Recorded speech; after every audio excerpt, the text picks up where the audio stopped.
Tova Mourechet. Demain, le 22 septembre, ce sera le 41e anniversaire d'un homme dont vous avez peut-être, comme moi, déjà entendu le nom, mais aussi probablement oublié. Je vais vous le rappeler. Il s'appelle Shanad Zegezi. C'est un Hongrois qui était membre du parti politique d'extrême droite Jobbik, qui était tellement brillant qu'il est très rapidement devenu le numéro 2. Et grâce à son talent d'orateur, il a même été élu à l'âge de 27 ans comme député hongrois. C'était quelqu'un d'extrêmement brillant, mais virulent dans son antisémitisme et dans ses postures anti-Roms. Alors vous allez comprendre la surprise d'un des émissaires du rabbi lorsque il reçoit en 2012, alors qu'il n'a à peine que 30 ans, un coup de téléphone de cet homme. Et donc le Rav Shlomo Kovesh croit un moment à une plaisanterie, comment ce tel personnage peut s'adresser à lui, et lui dit: écoutez, Rav, je comprends votre surprise, mais je vais vous expliquer. Je vous appelle parce que les amis, enfin si je peux les appeler encore comme ça, de mon parti, viennent de découvrir quelque chose que même ma famille va cacher jusqu'à présent. Je suis d'origine juive. Et aujourd'hui, moi, qui étais quelqu'un qui excluait les autres, je comprends ce que ça veut dire d'être exclu. Effectivement, ma grand-mère s'appelait Magdalena Klein. Elle a été déportée à Auschwitz, dont elle est revenue miraculeusement. C'est une rescapée de la Shoah. Et donc, je viens brutalement de découvrir mes origines juives. Alors, tous mes anciens amis du parti Jobbik, ce parti d'extrême droite antisémite, me tournent aujourd'hui le dos, et je n'appartiens plus à rien, à aucune communauté. C'est pour ça qu'ayant trouvé vos coordonnées, je m'adresse à vous. Qu'est-ce que je dois faire? Alors, un tel personnage, on peut pardonner? On peut oublier tout ce qu'il a fait, tout ce qu'il a dit contre le peuple juif? Pour répondre à cette question, rappelons une histoire qui s'est passée il y a presque 2000 ans, avec un autre personnage très connu, Rabbi Elisha ben Abouya, qui n'était autre que le maître de Rabbi Meir, Rabbi Meir Baal HaNes, le maître du miracle.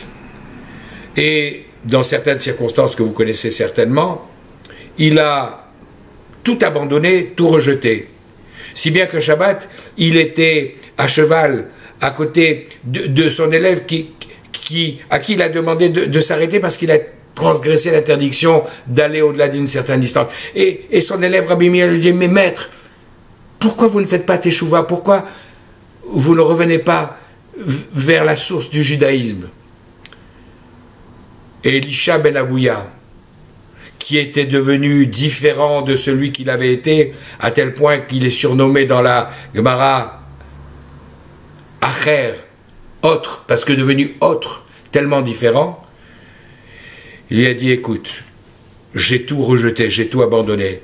Si bien que le jour de Yom Kippour, j'étais là sur mon cheval, ce qui est interdit bien sûr, mais pour les juifs pratiquants, de me promener sur mon cheval, et je suis passé derrière le côté la Maravi, derrière le mur du temple.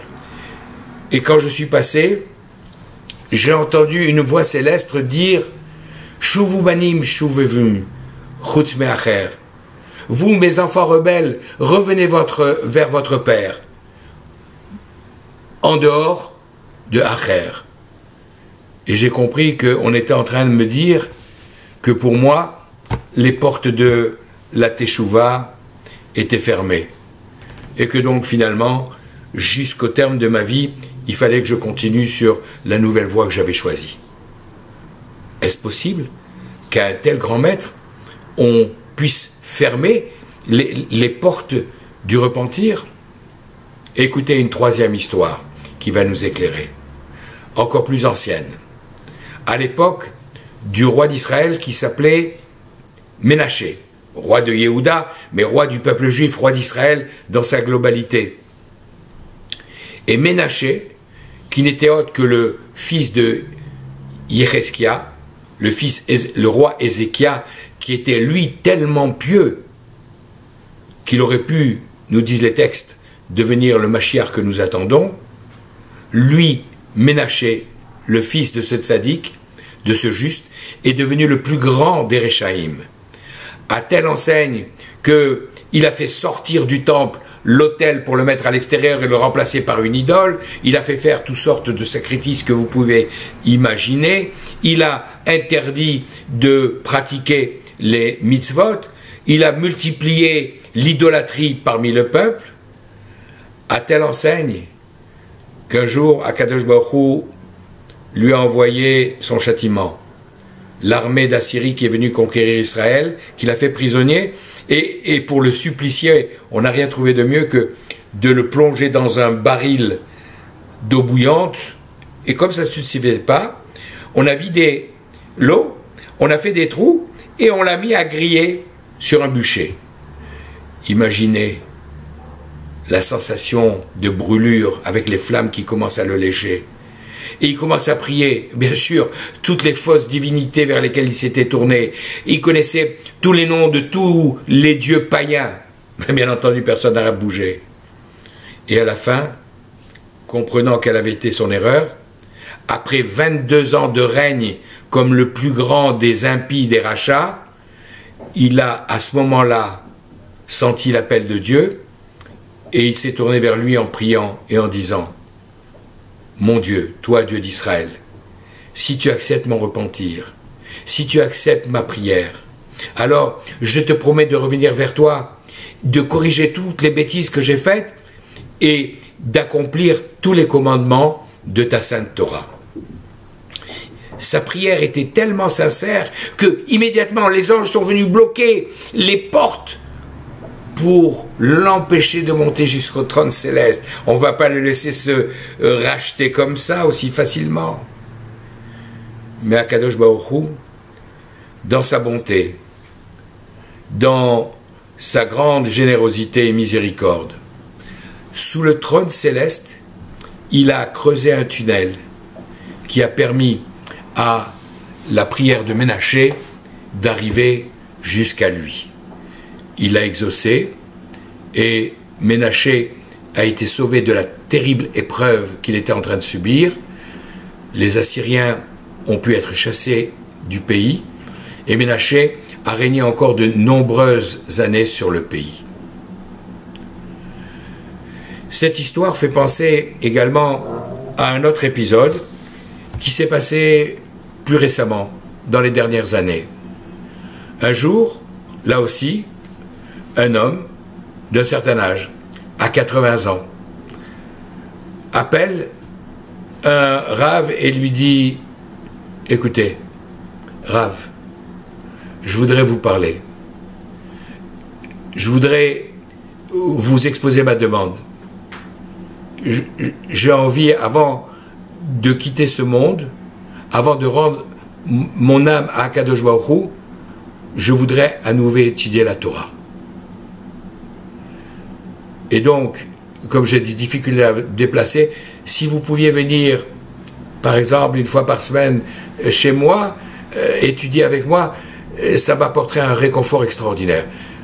Le Rav, étonné par la demande, mais tellement content qu'un juif veuille à nouveau se plonger dans les sources de la Torah, lui dit: bien sûr, où habitez-vous? Il lui donne l'adresse en lui disant: mais attention, je dois vous prévenir. Moi, j'achète chez les Russes, comprenez, toutes sortes de nourriture interdite, donc malheureusement, je ne pourrai vous offrir ni à boire, ni à manger. C'est pas un problème. Je viendrai juste pour le plaisir d'étudier avec vous. Lors de leur première rencontre, il dit au Rav: écoutez, je vais vous expliquer pourquoi j'ai eu le courage de vous appeler. Il se trouve que je suis né en Hongrie, moi aussi, et là-bas, j'étais un jeune enfant qui étudiait à la yeshiva, comme tous les enfants des familles religieuses de l'époque. Et malheureusement, nous avons connu la tourmente de la Shoah. Ma famille a été déportée, exterminée. Je m'en suis tiré par miracle, mais tellement meurtri par cette terrible épreuve que je me suis dit, ça y est, c'est fini. Je veux couper les ponts avec le judaïsme, avec cette Torah, avec cette mitzvot qui ne nous a pas protégés. Et donc, toute ma vie, je l'ai vécu en dehors de la tradition, en dehors du judaïsme. Mais alors, pourquoi vous m'avez appelé? Qu'est-ce qui a provoqué ce retour, cette envie? Oh, c'est très simple. Il se trouve qu'un vendredi après-midi, j'avais besoin de quelque chose. J'ai tapé à la porte de ma voisine. La petite m'a ouvert et j'ai vu au fond de la pièce sa mère qui était en train d'allumer les lumières de Shabbat en se cachant le visage. Et j'ai revu l'image de ma pauvre mère qui faisait ainsi tous les vendredis soirs. Et ça m'a bouleversé. Et ça ranimait la petite flamme qu'il y avait dans mon cœur. Et je me suis dit, il faut, avant que je rende mon dernier souffle, avant que je rende au Créateur, parce que je crois malgré tout qu'il en existe un, que je lui rende mon âme qu'il m'a donnée, je veux retrouver le chemin du judaïsme et retourner vers mes racines, reboire cette Torah que j'avais goûtée enfant et qui avait un goût tellement bon. Alors, de semaine en semaine, ils ont commencé à étudier. Et au bout d'un certain temps, cet homme qui s'appelle Abraham a dit au Rav, maintenant j'ai décidé de plus de manger ce qu'il ne faut pas et désormais dans des assiettes en carton, je pourrais vous servir à manger et à boire pendant notre étude. N'ayez crainte.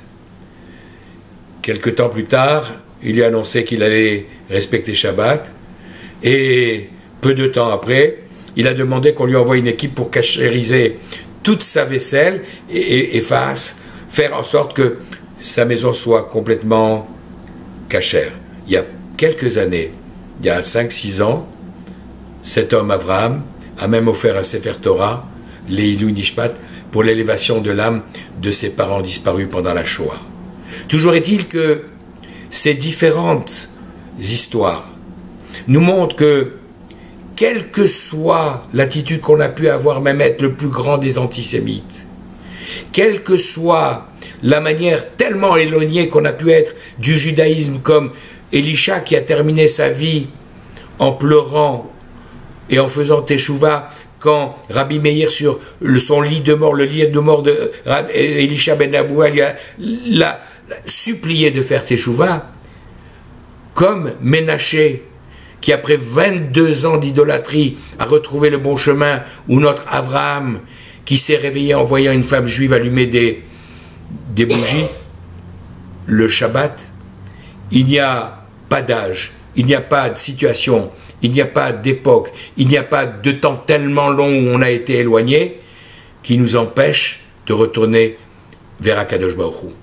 Rien ne peut empêcher la Teshuvah, rien ne peut empêcher le repentir.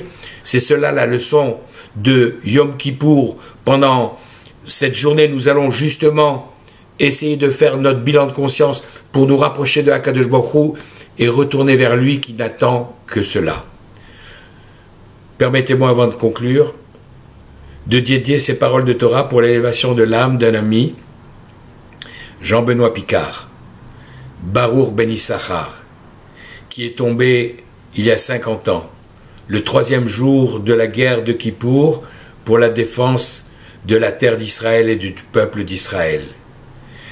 Il fait partie de ces Kedoshim, de ces hommes saints, qui ont sacrifié leur vie pour le Kiddush Hashem, pour la sanctification du nom divin, que l'évocation de son souvenir et de celui de toutes les victimes de la guerre de Kippour il y a 50 ans soit pour nous, pour tout le peuple d'Israël, une source de bénédiction et qu'elle amène rapidement et de nos jours la Géoula.